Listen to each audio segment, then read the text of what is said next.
Great. Okay, good morning, everyone, and a warm welcome to the Eastern and Southern Africa Regional Care Reform Learning Platform. My name is Mona Aika, and I'm a child protection specialist in UNICEF SRO. Before we start, I would like to go through some of the webinar protocols so that we can all hear each other and have a good and lively session. Please type your name, the office and country that you're representing today in the chat box. And I would also like to kindly request that all participants to mute your microphone during the session. You're all encouraged to type in the chat box any questions and or comments that you may have, and we will ensure to respond. You may also use the raise hand button if you want to ask a question directly. The webinar is recorded and will be shared after this session for your reference. So let me start. I can still hear someone's microphone unmuted. I don't know if Emily, you can unmute them. Yeah. So let me start this webinar by introducing the learning platform. The Eastern and Southern Africa Region Learning Platform on Care Reform, it provides an opportunity for government, UNICEF, and others involved in the care reform in the region. And this is for them to share learning on care reform.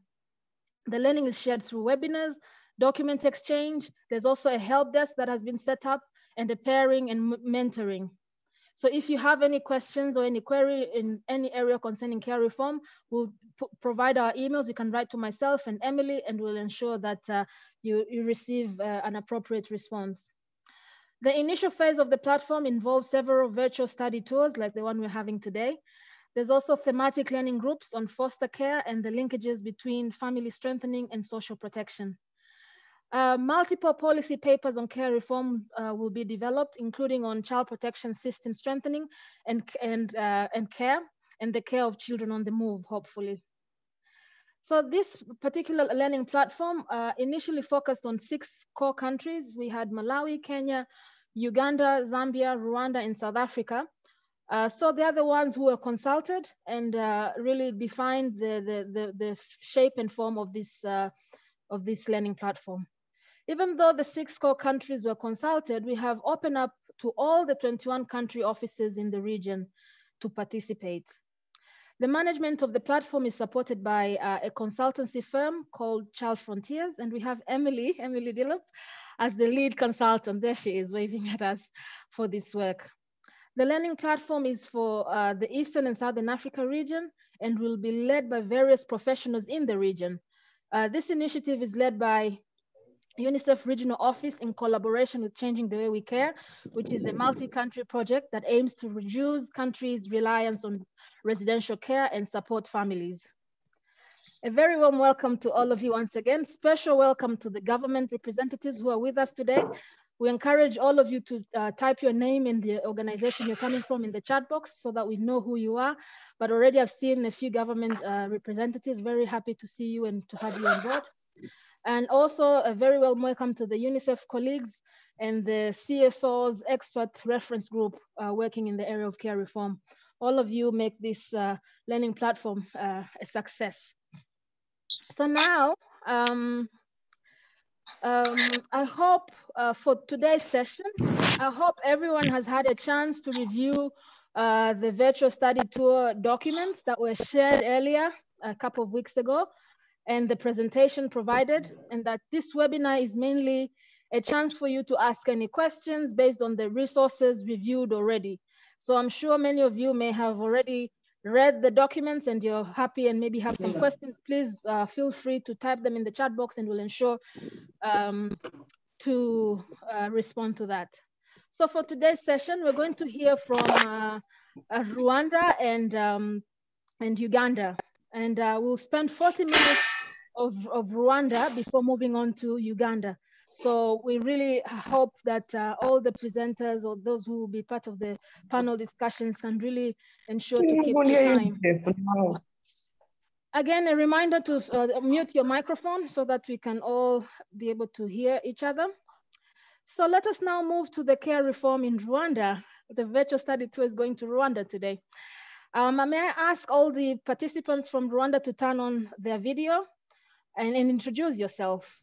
Please mention the name, agency, role you have, and you're playing in care reform in Rwanda so that we can start. So let me start off by inviting the government of Rwanda. I think we have James and Monique. Please, starting off with James, switch on your video and introduce yourself briefly. Thank you, Mona. My name is James Duayo. Can we mute? I'm gonna ask Emily if you can mute the person that says, okay. James, over to you. Please introduce yourself, your name and title, and the government you're from. Yeah, thank you. I'm from Rwanda. My name is James Duayo. I work for the National Child Development Agency as the Senior Program Manager for Tuwarere Muryango, Let's Raise Children into Families. This is a program that was established in 2013 to drive the implementation of the National Strategy for Child Care Reform. Thank you, over. Thank you, James. Monique, if you can unmute your microphone and switch on your video and introduce yourself, please. Yeah, thank you so much. My name is Monique Mukamana. I'm working for our TMO program. Now I'm a community and family-based support specialist, but I started as a social worker who have been implementing child care reform. Okay, thank you. Over to you. But I can say that I spent 8 years in the program. Thank you. Over to you. Thank you, Monique. Lovely to see you. Let me invite Leon to also introduce himself. Leon, please come in. Morning, everyone. My name is Leon Muani. I'm with UNICEF Rwanda Country Office as a child protection specialist. Thank you. Thank you, Leon. And let me invite Innocent of Hope and Homes for Children. Innocent, please come in. This is Director for Hope and Homes for Children, Rwanda, and assuming some regional work as well for ESA. Lovely. Wonderful to see you again, Innocent, and very happy to have all met the team, the panelists from Rwanda. So I'm now going to ask, there's still somebody with their microphone on. I don't know who it is. Please mute your microphone. And Emily, please help us to mute the person whose microphone is on. I think there might be a bit of a background noise from one of the panelists, so I think that might be the problem. So perhaps when the panelists aren't speaking, if you could just mute your microphone in between your speaking. Yeah, thank you. Let's try that. So now let's start with the first question. And just to remind the panelists from Rwanda, we only have 10 minutes for this part of the discussion. So please try and keep your answer short and concise. So the first question I'd like to ask Monique, Leon, and Innocent, and all of you will take the time to respond briefly. Now, the thing is, what we have noticed is that although residential care grew rapidly following the genocide against the Tutsis in Rwanda, Rwanda has seen the majority of children reintegrated from residential care, the establishment of large-scale government-run foster care, and work to build the professional and volunteer workforce to support families. I would like to know, what are the main factors that have contributed to this success? What are the main factors that have contributed to this success? So maybe we can start off with Monique to give us briefly your response, and then Leon and Innocent. Over to you, Monique. Yeah, thank you. As you said, yes, we used the system of foster care to receive children, especially after the genocide and the war, where we have so many orphanages and many children who have lost their parents, others were separated. So, which is the main factors that make us more successful is that that system is embedded, is based from our culture. In Rwanda, we know we have from in our culture that a child is a responsibility for everyone in the community.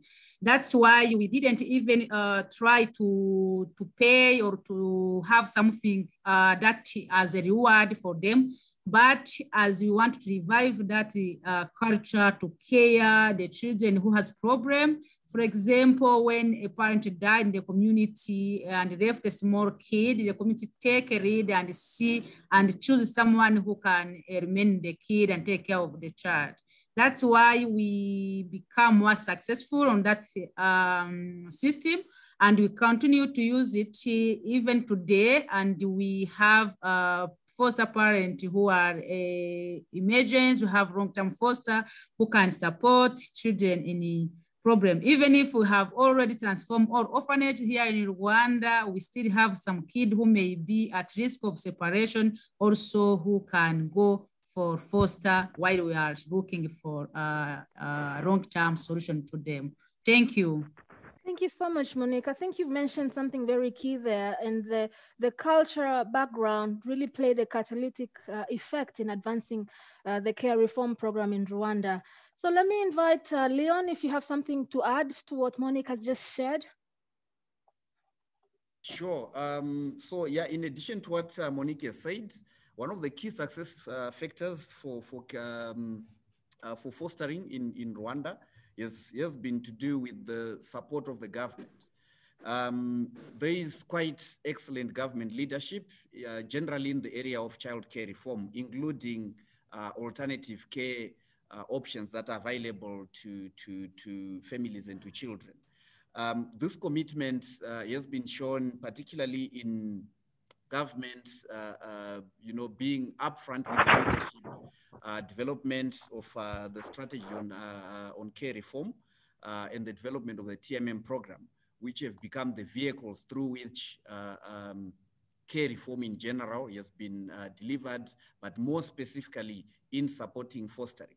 So on one hand, you have a culture of caring, which Monique has talked about, and an enabling environment provided through government leadership, which has also supported development of a community workforce known as the Inshuti Zumriyango, who are available in the community to provide support to families and to children as they integrate within foster families. And these are also supported by a professional cadre that has been actively developed and supported by the government. So in addition, yes, to what Monique said, I think these are some of the key factors that have also immensely contributed to the success of fostering in Rwanda as part of the child care reform. Thank you, Leon. Thank you, Leon. Very insightful comments there you have made.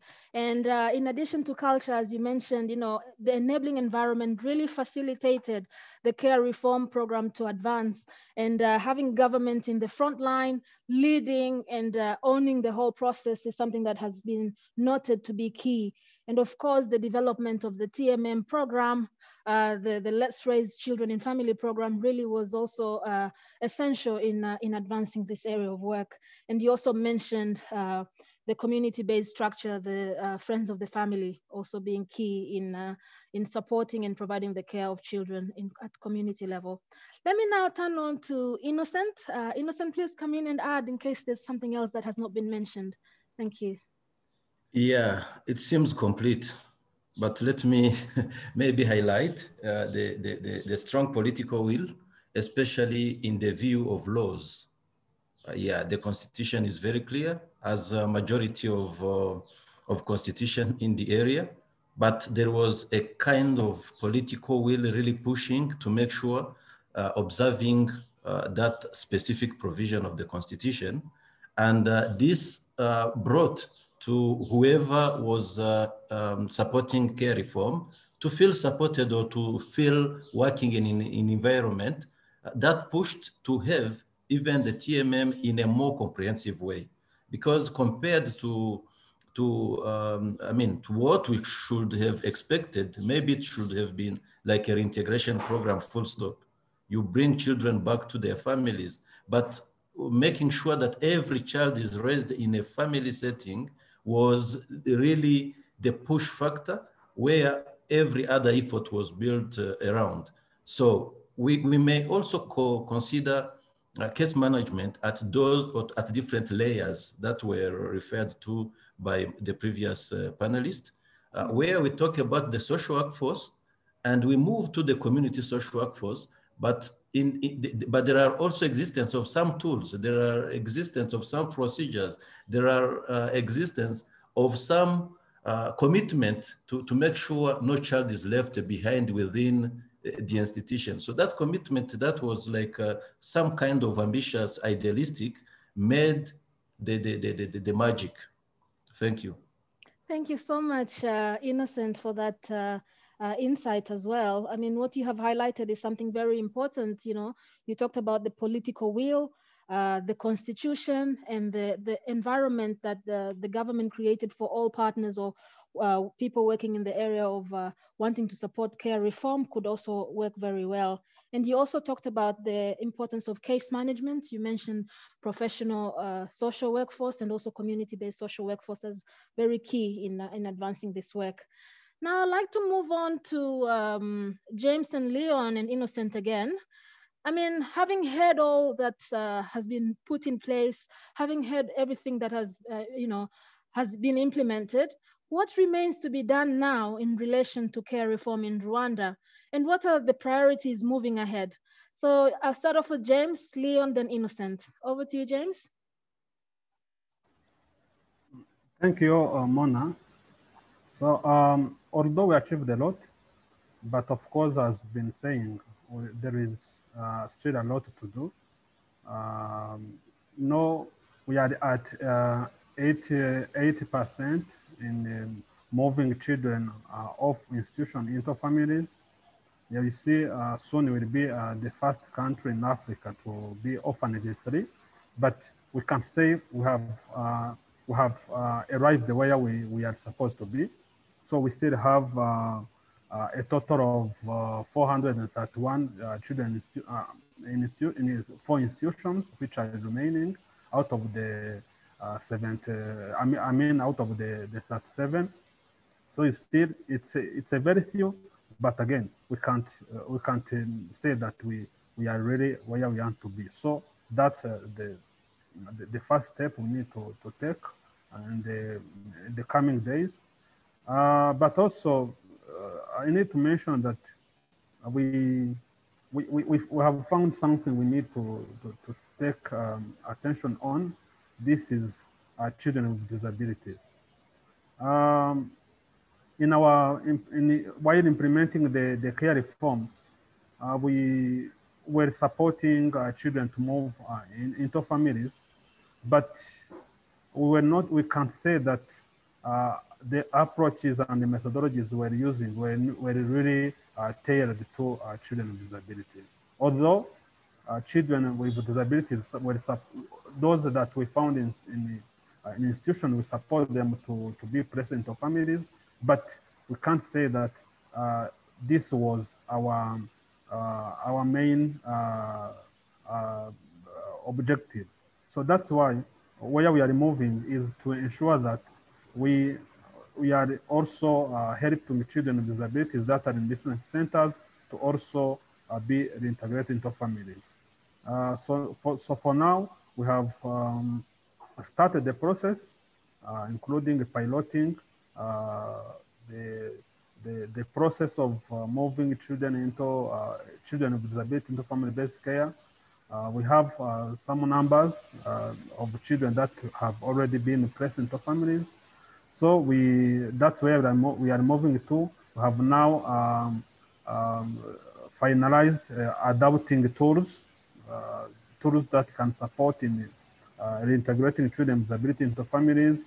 We have already operational guides that will orient each and everyone who just wants to support in this process.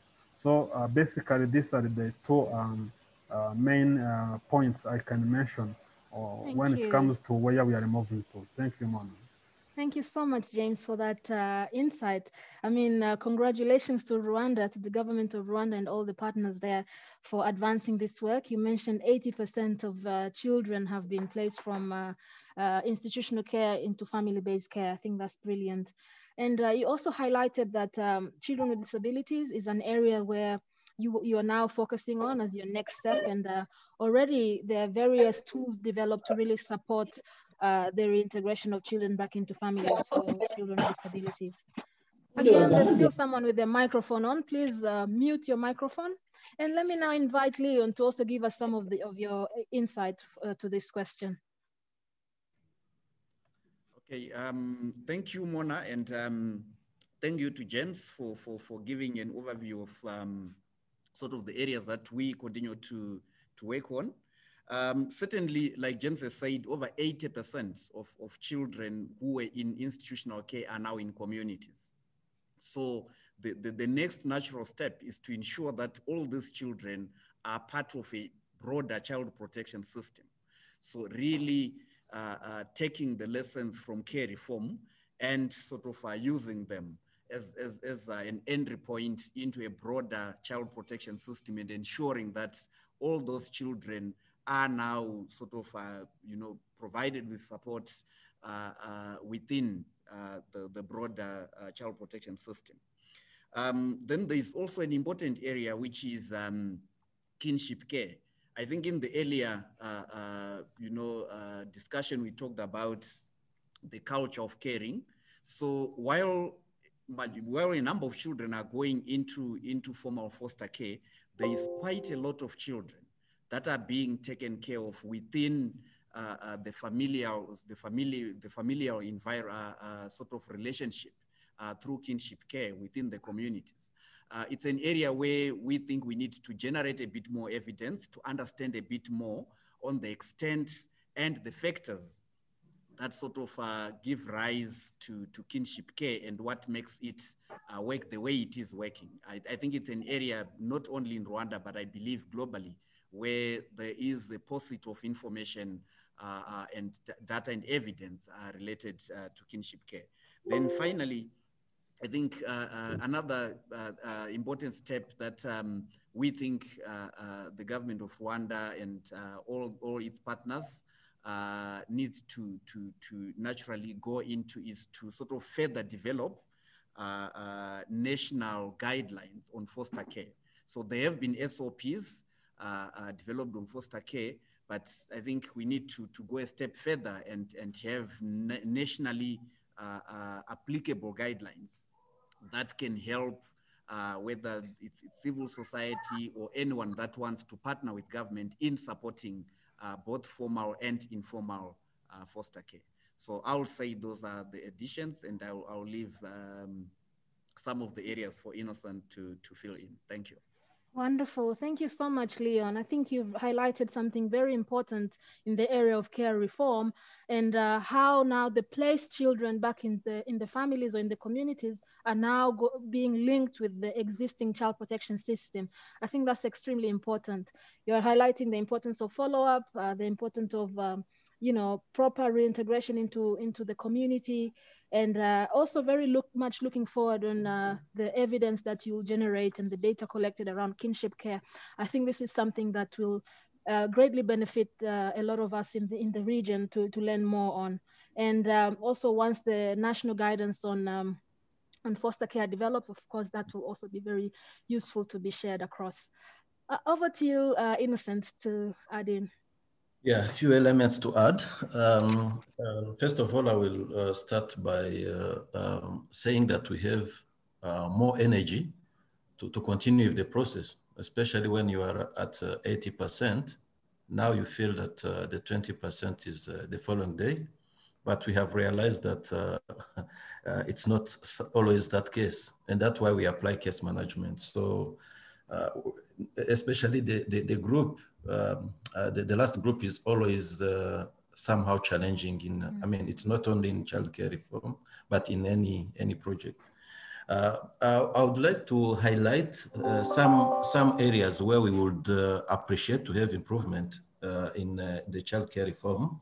And this is much around the linking social protection and child protection.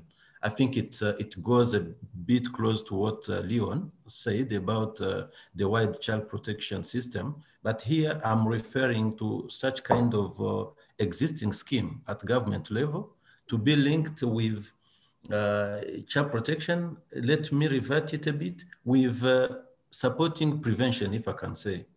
Because even children who were placed may need some additional support coming from the community, and the community is not to come and create a new scheme. It doesn't make any sense, I think. So, because if it is integration, it is inclusion in community, it should be really linked to what exists, and we have many resources at community level. So this element needs to be reinforced. Another one is maybe to celebrate their integration, and we forget the role of the workforce. While the workforce have gained sensitiveness, interest, skills that could be really useful in supporting families. So this is another element to reinforce the workforce. The other one is investing in community-based services for children with disabilities. It's very interesting. We can talk about it now with a higher voice, because you look at the government now, the National Child Development Agency and its different partners, now starting investing in what we call inclusive ECD, early childhood development, inclusive nutrition, and so and so. So I'm talking about something which is in a pipeline, but that I will be happy to see when it is already on ground. And the last one, if you could extend the target group. Yeah, we are coming from the so-called orphanages. We are now piloting closure of centers for children with disabilities and transforming them into community-based services. Some were already transformed, very positive.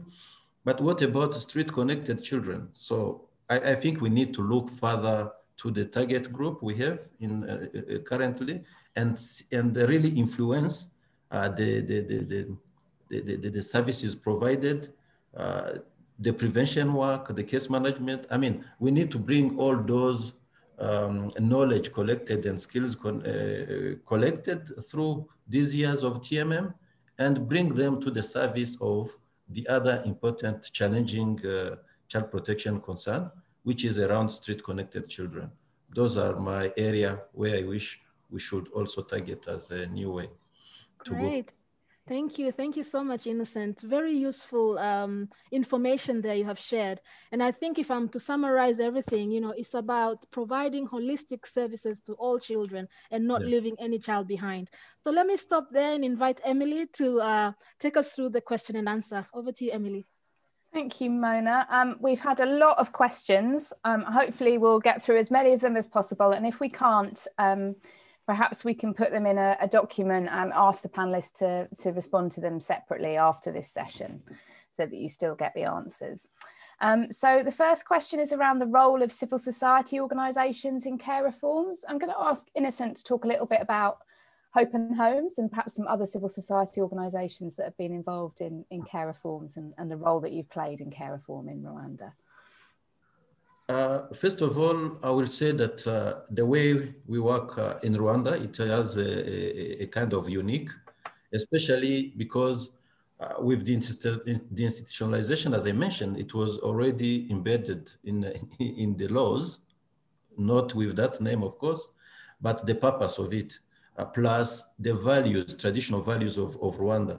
So coming on such project, we were already in the same music with the government. So we appeared to be much as an implementing partner, but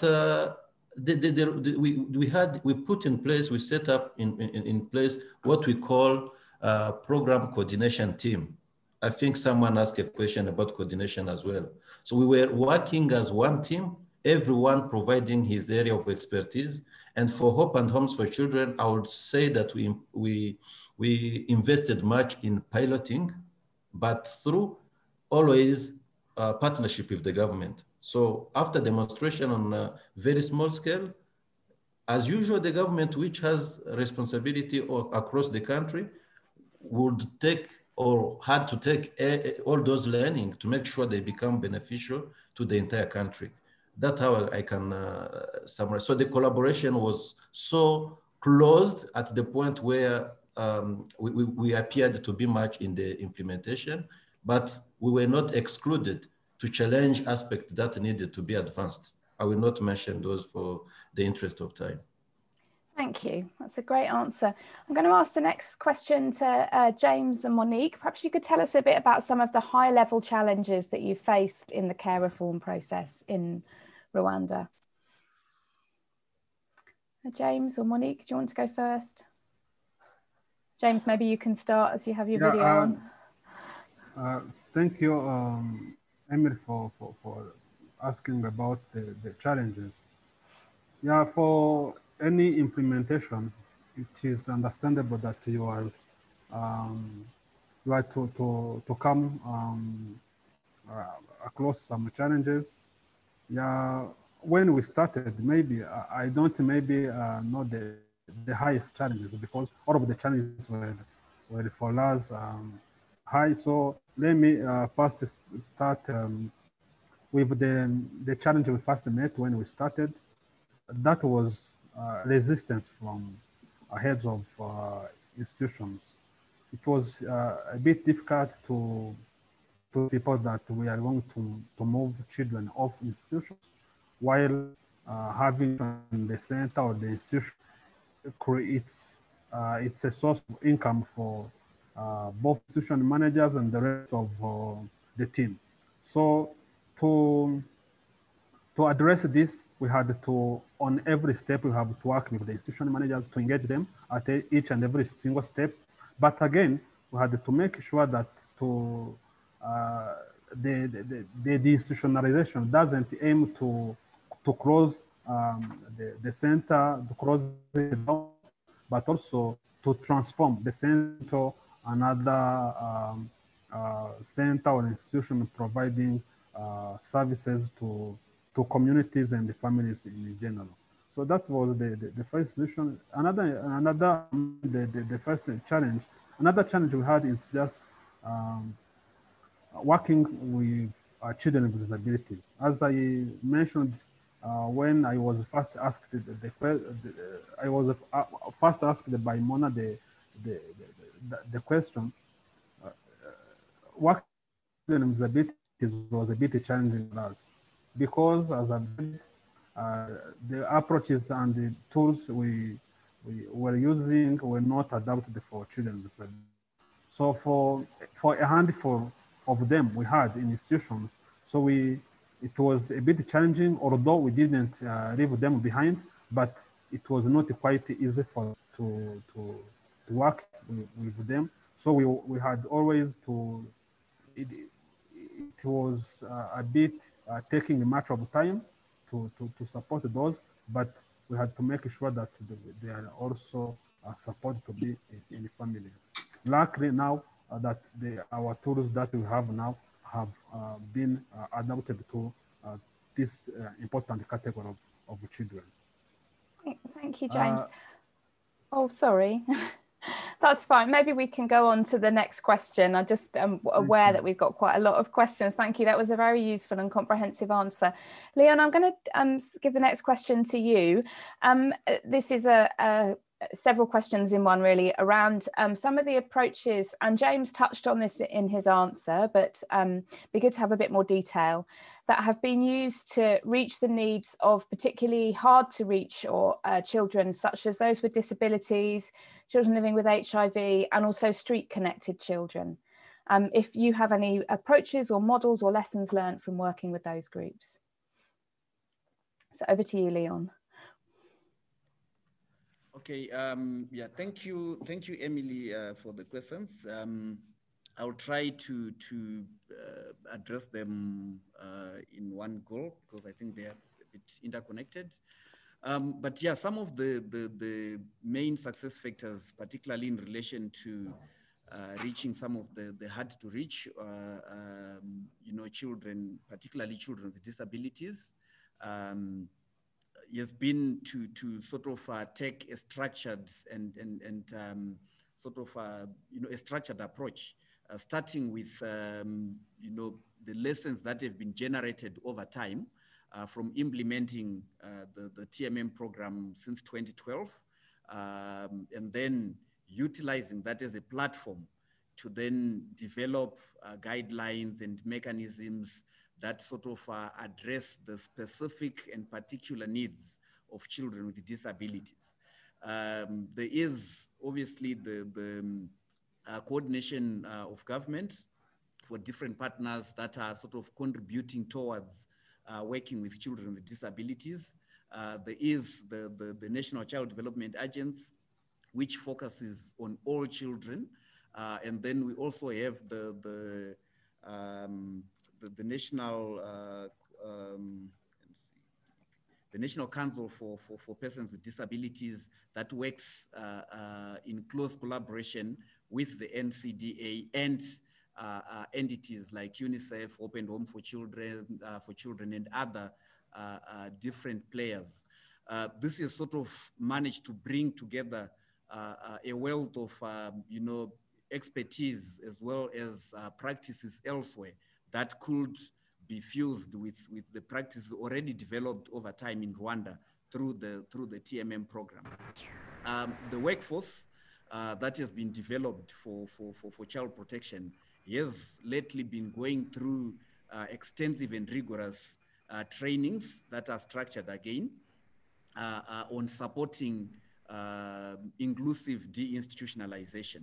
And this also includes working closely with the different institutions that are taking care of children with disabilities and ensuring that they are fully on board and that communities through, for instance, foster carers are receiving adequate training that sort of prepares them, right, for the specific disabilities or specific needs of children with disabilities.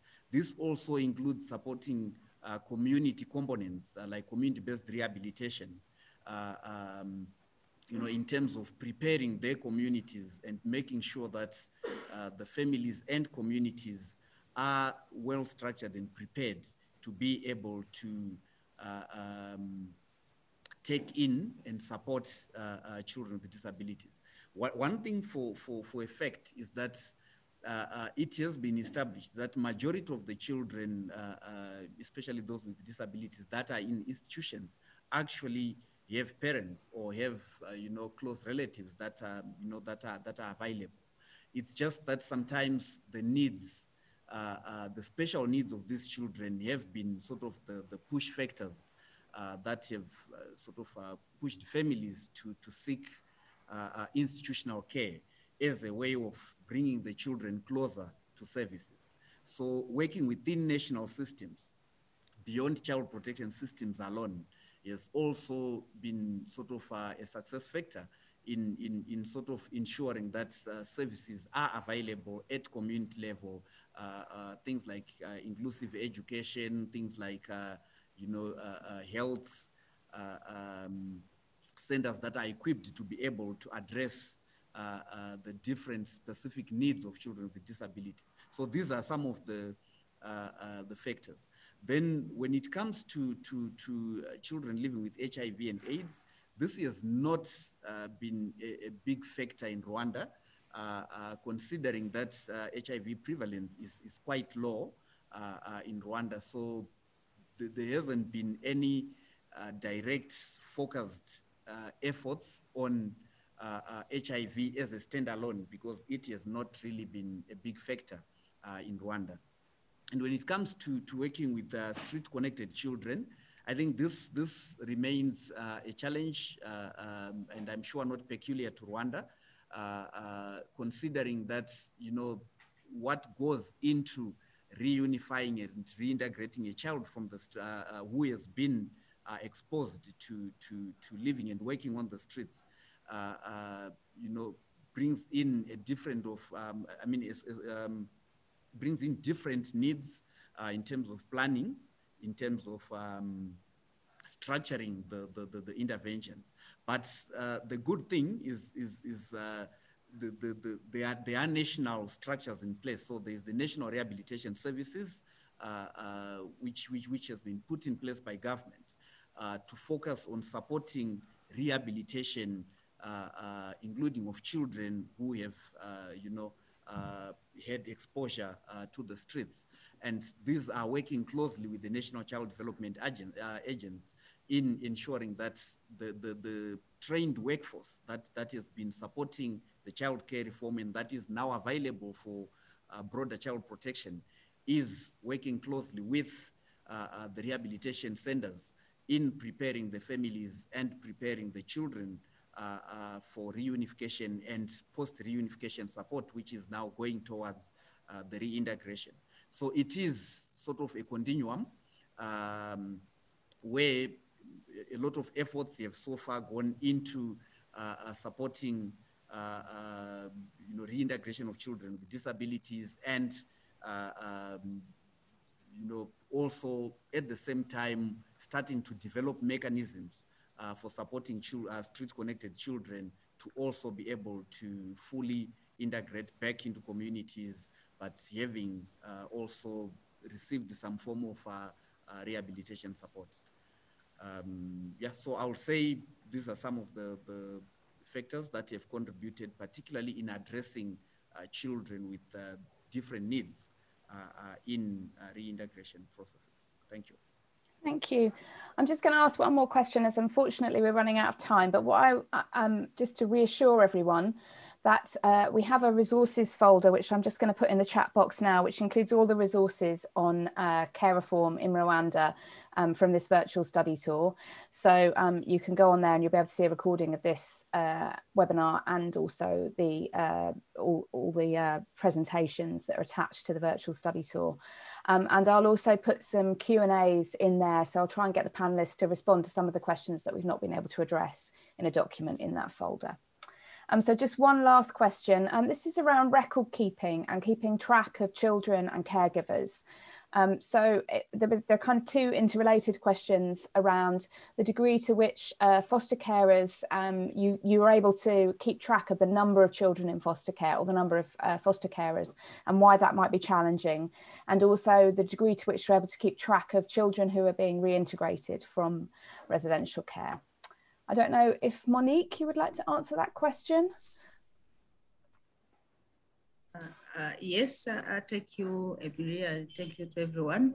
Let's start on the how can we track these children? Yes, it is possible because we have now we have already a system in place where every child file is in the system so that every information added during the follow-up is recorded in the system, this activity is ongoing because before we have been using papers and Excel, but now we started the digitalization of children files where we can find every information regarding every child till the case is closed.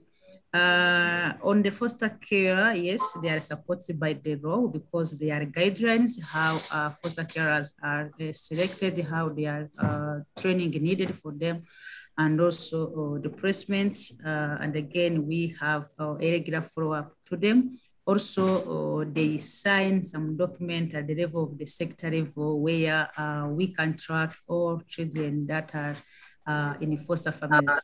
For example, here I can give an example where we can have an abandoned child and go for an emergency foster already trained and accredited, who have accreditation to receive a kid in his child in his own family. Then when we continue to work with him and also at the local authorities, then when we arrive at the level the child can move to adoption, guardianship, so we can locate them and also he or she participate in completing some documents supporting with child protection and welfare officers, and also supported by the civil registration officers at the sector level. So they are fully supported. All children are known. Children who are cared in foster care are known. Also, we have a system to track those who are in informal or foster, yes, because every child at this moment, as we don't have orphanage, every child who have a problem that need a care, an emergency care, is directly communicated. We have a channel from the village to the district where we know all information about the kid, and we have fosters in the village, in the cells, in the sectors, so that the child is directly placed in a foster care while we're looking for another long-term solution.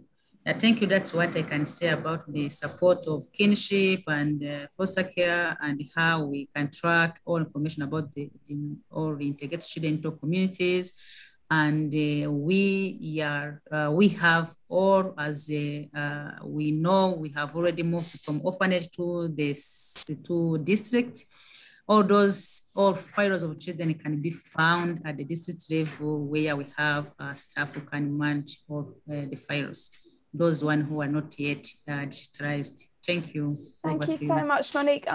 We've obviously got lots and lots more questions about Rwanda, but I'm afraid we're going to need to move on to Uganda, which also has a fascinating story to tell about care reform. And as I've said, I will make sure that we try and answer as many of your questions as possible on Rwanda after the session in a document in the folder. And I'll give the link again to that folder shortly, so you can see that in the chat box. I'm going to hand over to Mona now to just introduce the care reform process in Uganda. Thank you. Thank you very much, Emily, for taking us through the Q&A session. And thank you very much, the government of Rwanda. We really appreciate your support and the way you've managed to share information. I also understand that there's some other government members who are part of this call who are not in the panelists. So we very, very much appreciate, and thank you Hope and Homes for Children, and of course UNICEF Rwanda for being part of the panel. So now, ladies and gentlemen, we're now going to move to, or travel to Uganda. We're going to hear more experiences on care reform in Uganda.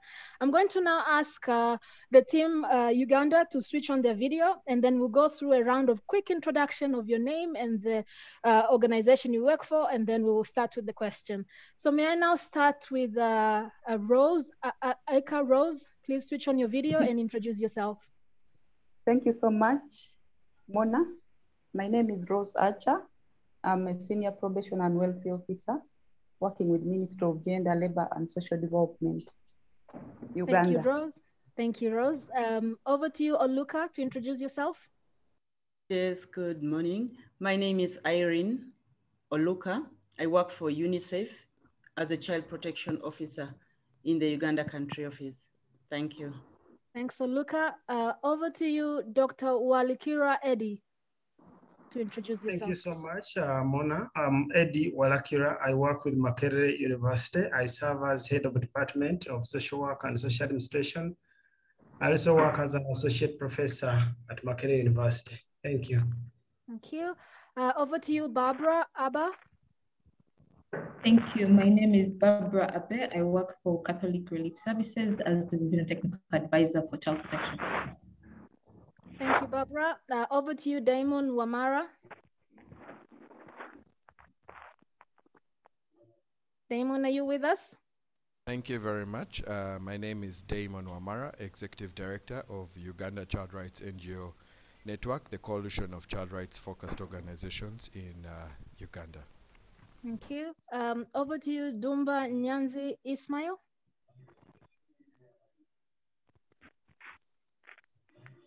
Dumba, are you with us? He's with us. He's just on mute. Okay, there we go. My name is Dumba.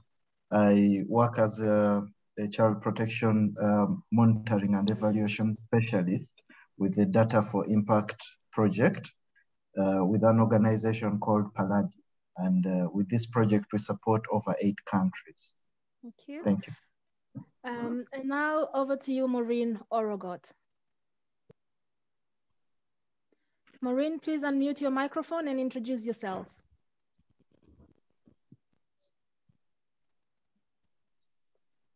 Is Maureen with us, Emily?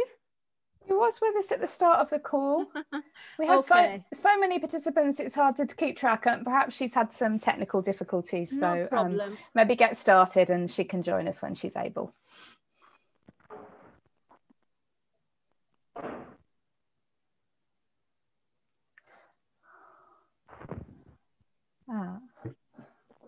I think Mona is frozen.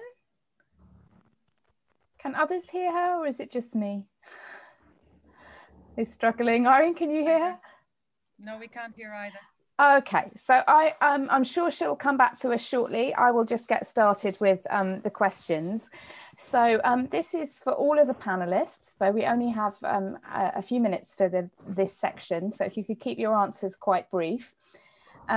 We know that Uganda has overcome some real challenges to promote family-based care. For example, there's been a huge rise in rates of residential care, largely led by faith-based organisations, and also resistance to foster care and adoption and to national adoption. But we also know that there's been huge progress made in care reform in Uganda. For example, lots of initiatives to establish foster care and promote adoption, and also some really successful programmes around reintegrating children from residential care and strengthening families. So I'd like to ask all of the panelists as briefly as possible to just provide one key lesson learnt about care reform in your context. Perhaps we can start with you, Irene, and you can just tell us one really key important lesson learnt about care reform in Uganda. Thank you very much. One of the key lessons that we've learned in Uganda is the need to embrace the system strengthening approach to support family-based care. This has been provided for in the National Framework for Alternative Care, and also the National Child Policy seeks to emphasize on the need to embrace the child well-being committees, which are seeking to harmonize the various coordination platforms. So it is a great lesson that we are learning, and we also practiced during COVID response, where we integrated alternative care issues in the COVID response task forces. So that is one of the great lessons that we're learning, that we need to really embrace this child well-being coordinating committee at the national and also subnational level. Thank you. Fantastic, thanks so much for that. Maybe we'll go to Dr. Eddie now. Perhaps you could tell us a bit about what you think the most important lesson learned is about care reform in Uganda. Thank you so much, Emily. I'll only say one lesson as requested. I think human resource development is still very critical to the success of the care reform efforts. The in-service workers need continuous professional development. There are many things that come up in the process of case planning and case implementation, and also monitoring outcomes. So it is an area that we cannot underrate. It is something that we need to prioritize. And I'm happy to note that the government has been very positive, and the civil society agencies and international development agencies. But a huge gap still remains. And even as we speak now, many cannot actually put together. You cannot be very sure that they know each of those processes, to the extent that some residential care facilities still keep their children in care facilities beyond the age that is expected. So it's an area that requires continuous engagement and also mentoring the actors and introducing them to those basics and the skills they need. Thank you. Thanks so much. That's great. Rose, did you want to follow up? What's your key lesson learned? Thank you so much.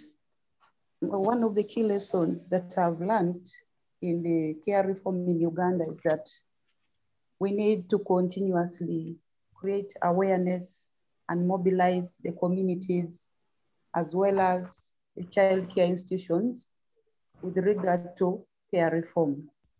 Initially, most heads of child care institutions thought that the children, once they come into the institutional care, remain there and grow up from there and go to school, graduate and marry. But over time, through continuous awareness creation, their mindset is beginning to change. The same applies to the community members. Communities think that taking the child to institution is the only option that they have, because when the child is at the institution, they will get supported in education and other basic needs. But through continuous awareness creation, slowly by slowly, the community is beginning to appreciate the need for children to stay within their families. Thank you so much. Thank you. That's a great answer. Thank you. Let's go to Barbara. Perhaps you could tell us your key lesson learned. Sure.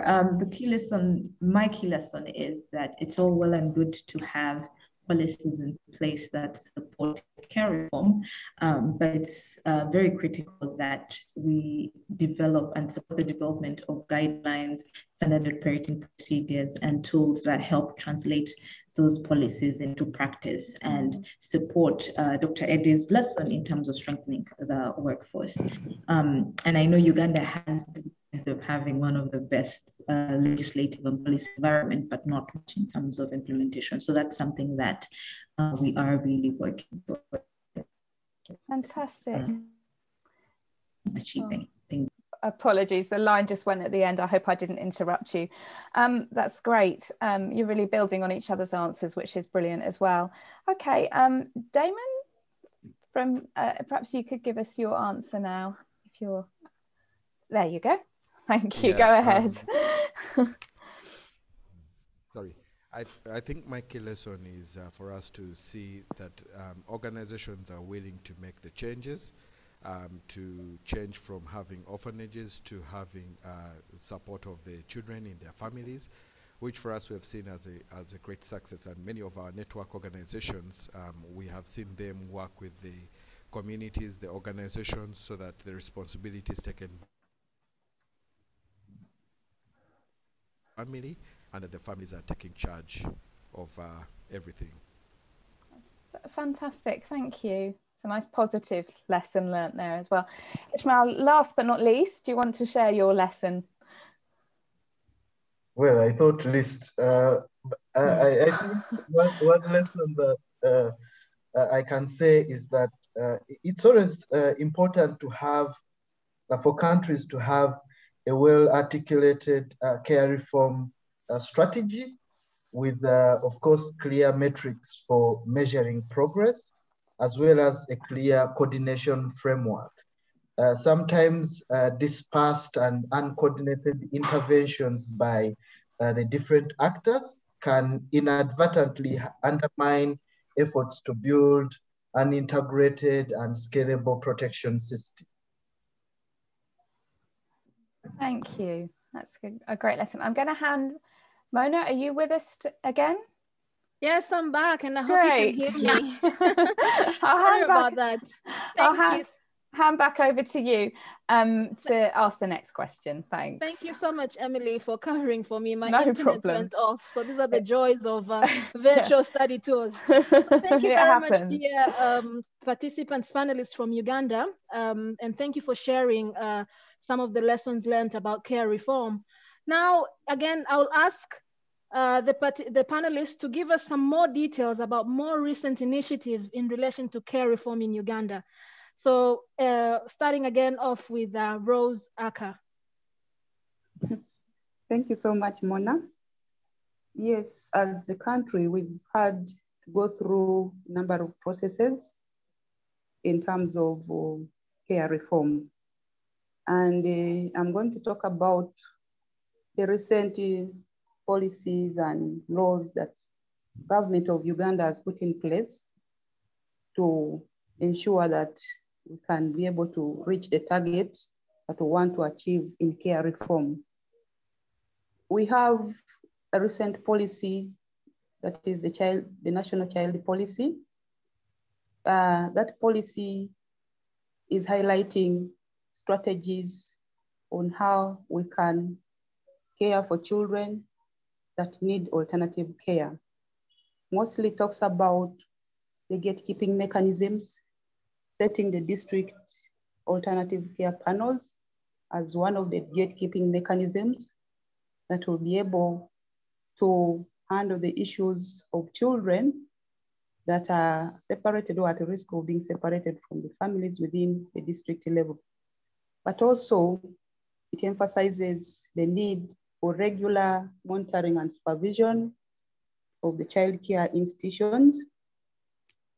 We also, currently we are in the process of finalizing the development of the national framework for alternative care of children in Uganda. This is really in very final stages, and we hope that very soon it will be approved. It's a document that is going to, an overall document that's going to guide us in areas of alternative care with regard to the continuum of care for children in need of family care and other alternative care options.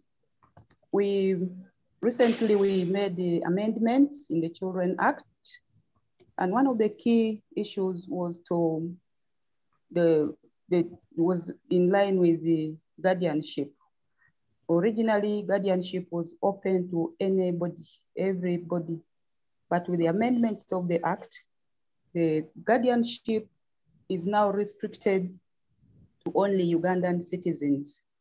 And this is, to us, one of the ways of ensuring that we actually have children remain within the country, within the care systems that exist within our country. Of course, we are also in the process of strengthening the social service workforce, capacity building of the probation and social welfare officers at the districts, community development officers who are very key officers at their various levels in pushing this agenda forward. So this is an ongoing process. And we have also so far established 18 district alternative care panels with support from CSOs, mainly UNICEF and SOS. We have, it's like piloting those alternative care panels in terms of supporting the probation and social welfare officer in the role of alternative care at the district level. Thank you so much. Thank you. Thank you very much, Rose, for very important updates of the care reform environment in Uganda. Briefly, may I invite Irene Oluka to also give her views? Thank you very much. Just to add on what Madame Rose has said, there has been successful advocacy with government, especially the Ministry of Gender and the Ministry of Local Government, to recruit and place competent social welfare officers at the subnational level, that is as low as the sub-county level, to work with the different families and structures to place children into family-based care. This has been very, very successful because we have seen very good improvements from the reports we are receiving from the districts, from the probation and social welfare officers. A number of children who were originally placed into alternative care institutions have now been reintegrated into families, although not all of them, but there is continuous awareness being created at the community level to promote family-based care, which previously was the work that was being undertaken mainly by the probation and social welfare officer who was seated at the district level. But with this improved capacity provided by the social welfare officers, we are seeing great improvements. There are also a number of children who have been registered to have been placed in foster care arrangements.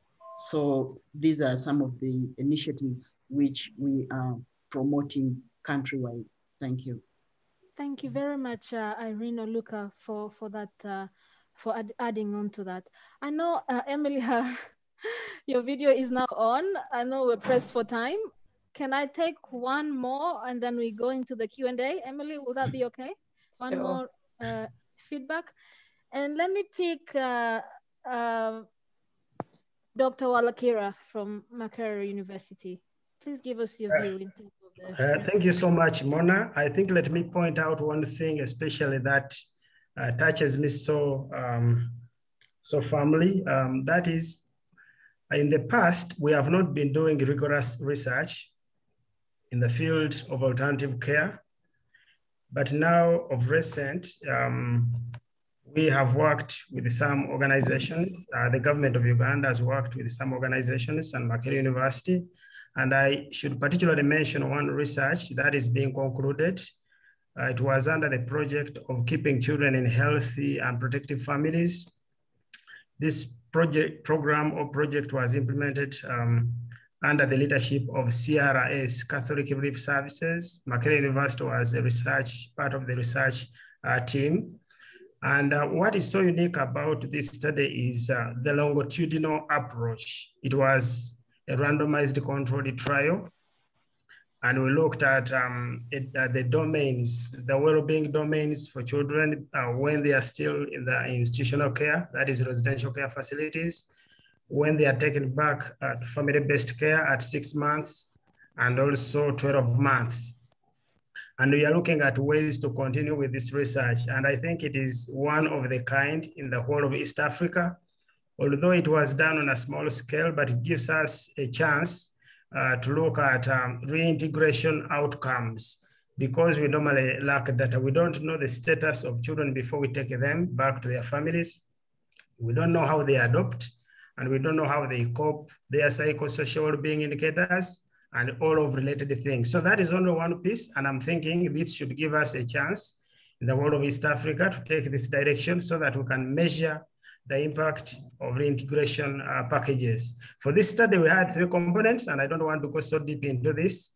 There was the parenting intervention. Dr. Walakira, let us stop there, and we still have more questions for you, and the rest of the panel members. So let me pass it over to Emily to take us through the Q&A and also some additional questions. Thank you. Thank you so much. They're great responses. I'm so interested to hear about the research and the new initiatives that you're carrying out. As I mentioned, for Rwanda, we do have a resource folder on Uganda, and we'll try and update that with new information that comes in. And we've already added some additional resources in there from CRS and others. So please do take a look at that folder, which I've just put in the chat box. So we've just had a couple of questions so far on Uganda. And if you have more questions, please do type them into the chat box. We had a question on the number of orphanages or children in orphanages still remain, and the kind of mechanisms that are put in place to control whether children are going into orphanages, and if government is still funding orphanages in Uganda. Rose, I don't know if you wanted to answer that, if you're able. Please go ahead. Yes. Thank you so much.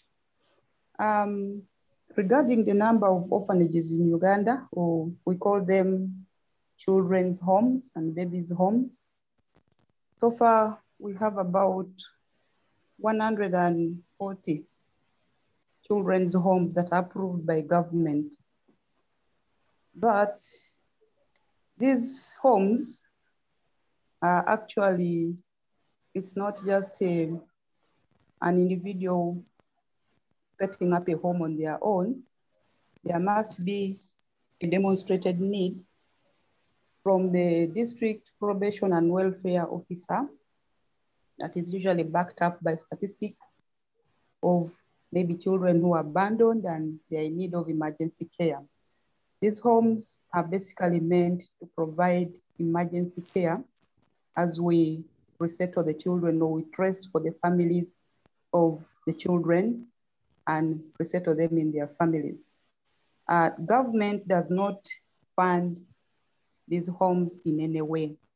These homes are privately owned by NGOs, but government sets the minimum standards that are stipulated in the approved homes rules that they are supposed to follow as they are carrying out their operations.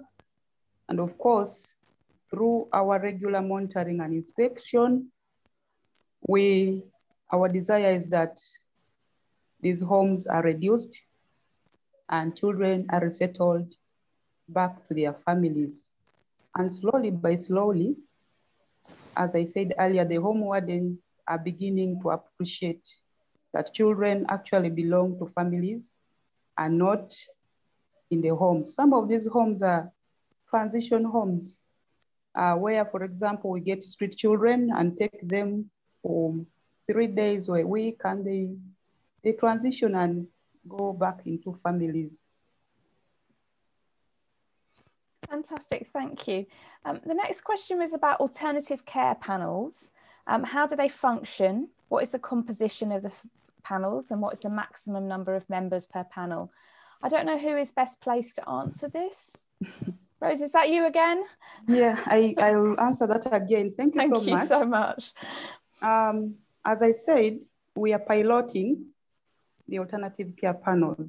We have one national alternative care panel, and the national alternative care panel is mainly handling cases of inter-country adoption. Actually, it only handles cases of inter-country adoption, making recommendations to the High Court with regard to adoption of children outside the country.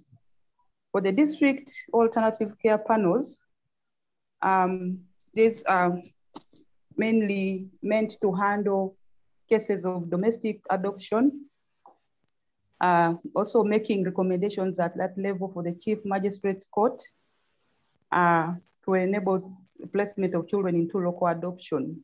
The composition of the panel is 9 members, and mainly we have, for example, at the district level, we already having the structure of the civil servants within the district, the heads of department, headed by the Chief Administrative Officer, who is supposed to be the chairperson, actually is the chairperson of the panel, and the secretary of the panel is the Probation and Welfare Officer.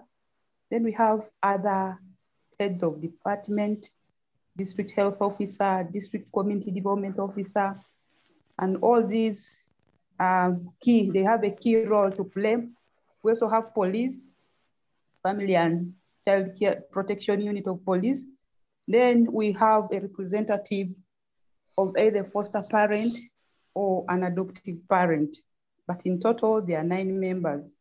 Same applies to the national panel. We are 9, mostly composed of officials from Ministry of Gender, Labor and Social Development, officers from civil society organizations, and we also have a representative of from the chairperson of the Adoptive Parents Association of Uganda. Thank you so much. That was a very useful and comprehensive answer. Thank you so much. So the next question is around advocating for the increases in the professional workforce. It sounds like you've been successful in managing to increase the workforce at the subnational level. Could you tell us how you've been successful in achieving that goal? Irene, do you want to take that question? Yeah, I can take that question. Thank you. Thank you very much, Emily. Uganda engaged we engaged in this advocacy through a process. This process started with the development of a concept note. This concept note on the need to strengthen the social service workforce was informed by the earlier assessments which had been done.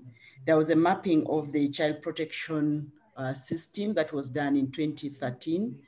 And there was also a functional review that was done, a functional review on the social service workforce, which was done in 2018, 2019. So this concept note was presented to the Ministry of Gender, Labor and Social Development, and also the Ministry of Local Government. When the concept notes were presented, they were approved, and we organized a workshop. It was actually organized through the Ministry of Gender.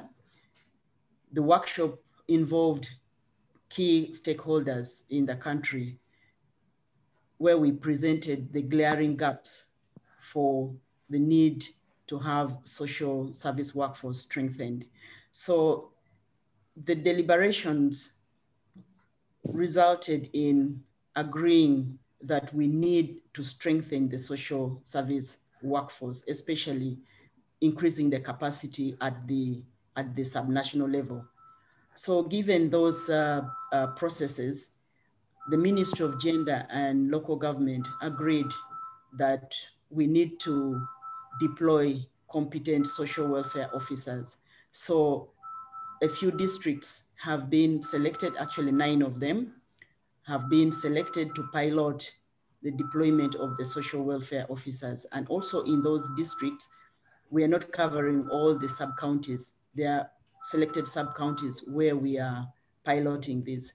So at the moment, we're also documenting the impact of placement of the social welfare officers at the sub-county level. And we are yet to go into fully fledged assessment so that we're able to use this information for continued advocacy. Thank you very much. Fantastic. It sounds like evidence has been really key to your advocacy there. Okay, the next question was around, does the government of Uganda have any statutory children's institutions at all, including remand and rehabilitation homes? And if it does, is the care reform targeting those facilities too? So maybe Rose, you can clarify on that point. Thank you so much, Emily.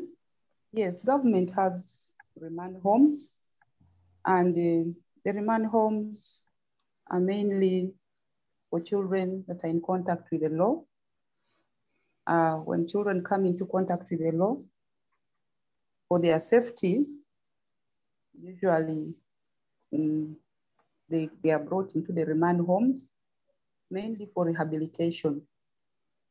Of course, after which we always resettle them back to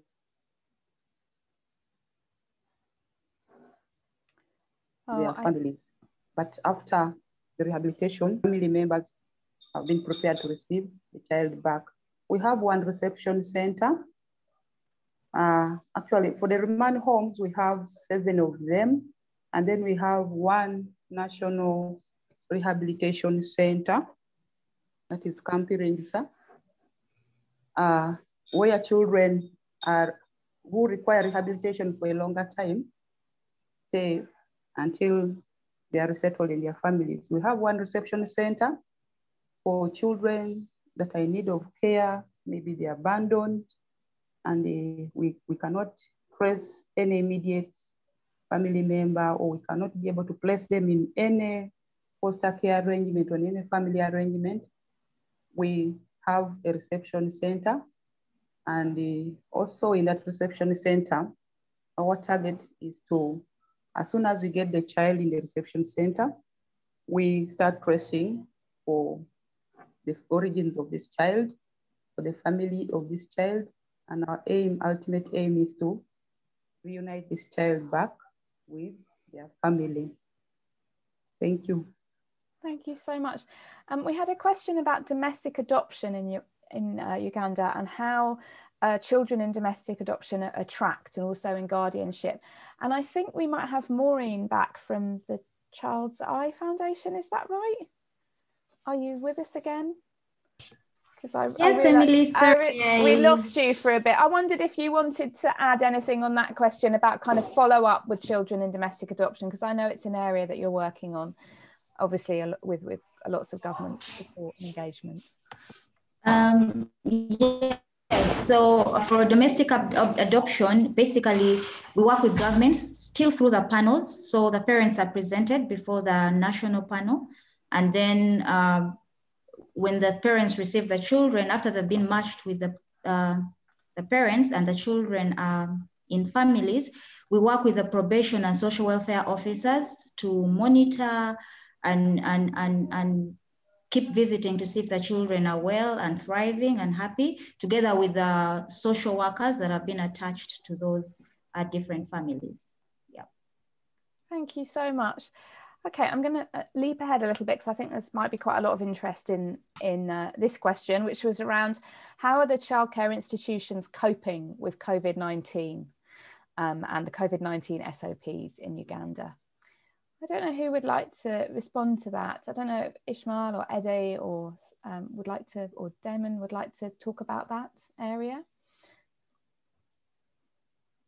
Who's best to talk to that? Rose, I think I can say something about that. Sure. Yes, Ministry of Gender, Labour and Social Development, at the peak of COVID, when COVID actually had just set in March, we developed the standard operating procedures, the SOPs, to guide all childcare institutions on how to manage or to handle COVID. And these institutions covered both the non-governmental institutions and also government. Over time, we've been through our routine monitoring, we've been monitoring the implementation of these SOPs. And the institutions are actually implementing the SOPs. We find that they have the hand washing facilities around the compound, and they also restrict children, visitors from entering into the homes. And actually, at that time when the COVID had just come in, even supplies, food supplies, it would only be one person to go to the market and leave the foods at the gate where the people in the home will pick the food. In remand homes, we also instituted them through the same SOPs. The children that are in contact with the law had to undergo a COVID-19 test before they could be admitted in the remand home. And this, we worked hand in hand with the Ministry of Health to ensure, and also police, to ensure that these children actually receive the COVID test certificate before they are admitted into the children's home. And also, we adopted another strategy. We usually, before COVID set in, it's our practice that the children from the remand home are taken to the various high courts in order for them for a hearing. But as a measure during COVID-19, the high court sessions began to be held within the premises of the remand home. For example, in Naguru remand home, we have so far had, I think, 2 high court sessions. The judges come to the remand home, the parents of the children, the probation officers, and the high court session is held right in the remand home as a measure of limiting movement of children from the remand home to courts. So those are some of the ways in which our childcare institutions have tried to implement the SOPs for COVID-19. Thank you. Thank you so much. Great, thank you so much. I think we've covered most of the questions, and some of them have also been answered directly in the chat box. So thank you to the panel from Uganda. It's been really fascinating. I've certainly learned much more about childcare reform in your context. I'm going to hand back over to Mona now, just to wrap up before this webinar finishes in a couple of minutes. Thank you. Thank you very much, Emily, for taking us through that session. And thank you, dear panelists from Uganda, for very much providing informative information from your country in the area of care reform. We have less than 1 minute to complete, so let me move directly to the wrap up. Thank you very much, dear participants, for participating in this webinar. We had over 80 participants at some point, and this really shows the interest of many of us in this area of work in care reform. A special thanks to the dear panelists from Rwanda and the panelists from Uganda for really sharing and showcasing the work, the excellent work that you're doing in care reform. I'll just like to remind everyone that we'll be having a further virtual study tour coming soon. And the next virtual study tour is going to be hosted or to include Kenya. So very thank you, and wishing you all a very good rest of the day. Thank you and goodbye for now. Bye, thank you. Thank you, bye-bye. Bye.